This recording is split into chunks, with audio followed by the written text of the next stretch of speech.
টলিউডের জনপ্রিয় অভিনেত্রী ও সংসদ সদস্য নুসরাত জাহান। তার জীবনে একদিকে যেমন সফলতা রয়েছে, অন্যদিকে বিতর্কের অঙ্কটাও কম নয়।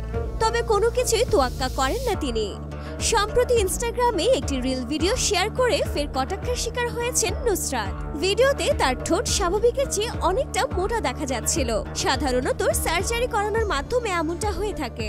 নুসরাতের এমন ঠোঁট দেখে তাজ্জব বনে যান নেট জনতা।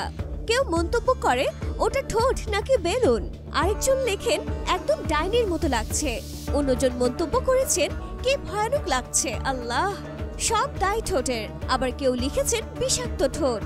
সোশ্যাল মিডিয়ায় ফিল্টার ব্যবহার করেও ঠোঁট এমন মোটা করা যায়। এই ভিডিওতে নুসরাতও তাই করেছেন। অনেক আগেই নুসরাতের ঠোঁটে সার্জারি করার কথা শোনা যায়।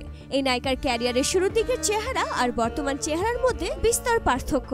এ নিয়ে তাকে বেশ কটাক্ষের শিকার হতে হয়েছে। তবে নিন্দুকের সেসব মন্তব্যের পরোয়া করেন না নুসরাত। নিখিলের সাথে ডিভোর্সের পর বর্তমানে যশকে নিয়ে অনেক হ্যাপি আছেন নুসরাত জাহান। সেইগুলো তাদের সোশ্যাল মিডিয়াতে চোখ রাখলেই দেখা যায়। এছাড়াও মুসলিম হয়ে হিন্দুকে বিয়ে এবং হিন্দুদের সাথে পূজা করা, আবার ঈদে সবাইকে সালাম জানানো এবং মসজিদ ও আজমির শরীফ ঘুরে বেড়ানো, মানে একসাথে দুই ধর্মই পালন করে চলেছেন নুসরাত জাহান।